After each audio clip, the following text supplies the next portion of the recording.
So to make this video, short, sweet, and straight to the point, since it's called, the secret, which means one secret. And so, like, to sum it up, the secret to writing great chemistry is, as I quote, it is not about what you do to the characters, it's about how you do with the characters.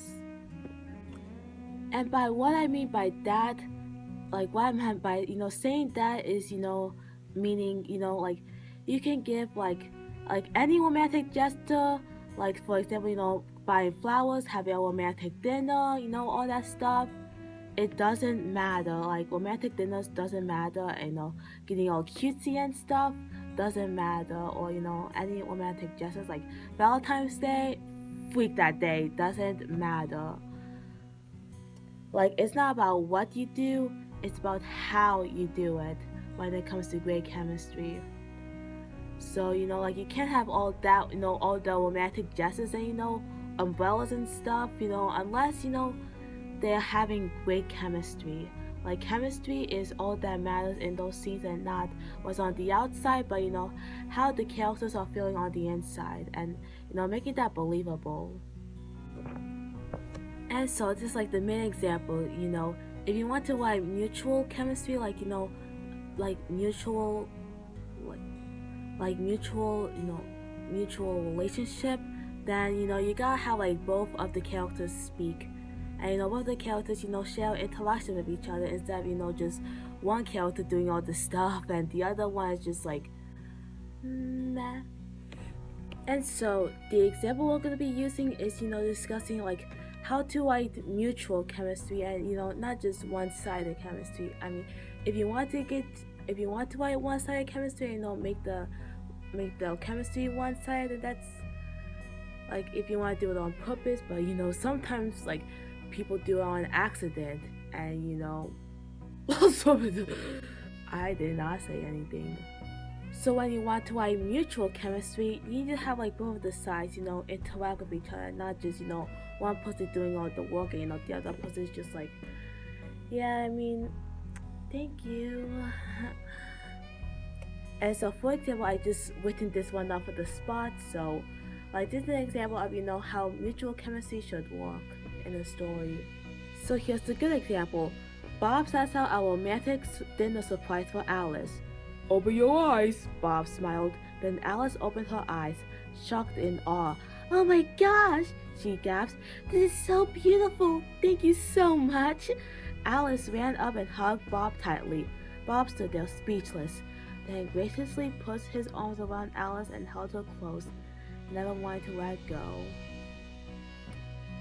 And you get to see like both the characters, all happy with each other. And having like that mutual chemistry, like you want to feel happy for them because both sides are happy and it just makes you feel happy. So again, a great example of mutual chemistry on the spot and how it should be done. And now we're going to like my example of one-sided chemistry on purpose. I mean on accident, accidentally writing a one-sided chemistry. And this is a bit longer, so let's get to this bad example. Okay, so Bob sets out a romantic dinner surprise for Alice. Open your eyes, Bob smiled. Then Alice opened her eyes, looking deeply into the dinner and running straight to her chair. This is so beautiful. Bob sits in the next chair with her. I know, I worked hard to get this prepared. Thank you so much for showing appreciation, he said. Yeah, it's pretty great. Alice responded back, staring into his eyes blankly like this.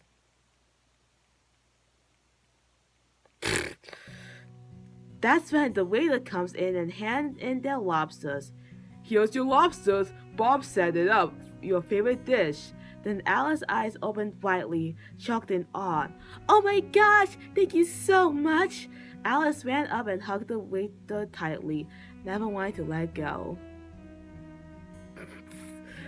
Again, an example of, one-sided chemistry. So you can't just put these characters, in a romantic setting or, romantic gestures without, having them, like the feeling that they actually know each other and, the feeling that they're not just, strangers or, just one-sided, one person's doing all the appreciation. Like, like for any chemistry, I mean, unless you want to go that route of, having, and one side, strangers are being forced to like if you want to do that on purpose, but when doing this on accident, then yeah, it creates, bad chemistry, like stale chemistry when, the characters act like they're strangers, or, they barely know each other, they give each other, like stares, like this unsure, like, what the are you doing still? Oh god, no, no, I'm not going there. I'm not going there. Like, I'm done. I'm not going there with Simon. Okay. I'm not going there anymore. And besides, having romantic chemistry, like, it doesn't all have to be like this one big, gigantic gesture of, love and romance. Like, it doesn't have to be like, super big. It can be like super small, such as, that Tom and Angela moment, the good Tom and Angela. And you get me? Well, like, guys, remember when Angela lifted up Tom's ears? Like, again, that was like pure chemistry, like, right there, like, good chemistry. And like it was before they started knowing each other. Like, if you have like this one couple who like know each other for like decades, but barely like talk or interact, just like, uh, yeah, yeah, and this one couple who like barely knows each other, but still have like this, like, Angela just lifted up his ears, and it's just like that chemistry is golden. Like, it's so small and simple, but it's just so great, and I miss that Tom and Angela so much. Like, that chemistry is just like so simple, and not just one big gigantic gesture. Like, again, like, chemistry like comes up in all shapes and sizes, as long as like the chemistry is just right, and you make it believable that it's mutual, and they both have to interact, not just one person does all the work and the other one just lays back and start being like, yay. But like, love, like, it has to be mutual, and they all have to like be a part of this ship, or friendships, or like just anything. It has to be like two people contributing to a part, or like multiple people contributing to a part, because that's just how chemistry works. Like, pure chemistry, that's how it works around here. Because it is not about what you do to the characters, it is about how you do with the characters. And like, the setting doesn't matter. All that is important is two characters and sharing that, what is it again? I'm sorry. I forgot. Oh, here it is. That complex emotional or psychological interaction. Like, just that complex feeling. And having that great old chemistry. Like, it's just so special. And it's like you have to make it believable that they share this connection.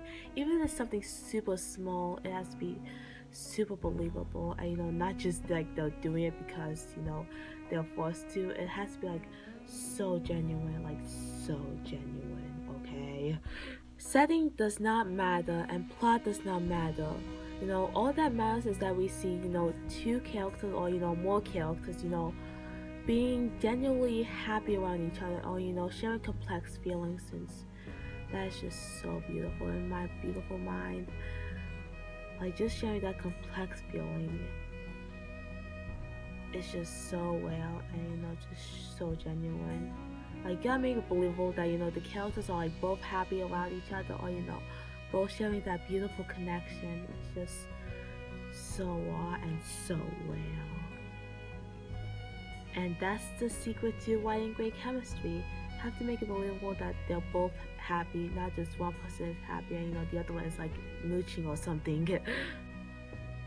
And it can't be forced. It has to be subtle and well and just so genuine. So okay, you guys probably don't already know this, but whenever I wear this headband, it literally hurts. It like squeezes on my big old head, like my big old forehead. Like, look how big it is. Okay, like, it actually hurts when I wear this. It's torture, it's pain. It's pain. So, like I want to make this chemistry, like the secret to writing great chemistry is how many times do I have to repeat this? It's not about what you do to the characters, it is about how you do with the characters. Chemistry all comes in all shapes and sizes, and making that connection believable is so important into writing a character based story. And making it not seem like they're strangers or, they're just forced to be in this friend group. It has to make it like really genuine. And so that's it. Since I'm feeling hungry again and I have a bag of popcorn over there that I'm ready to eat. So I'll probably make a part two of this since it's nighttime and I'm pretty tired,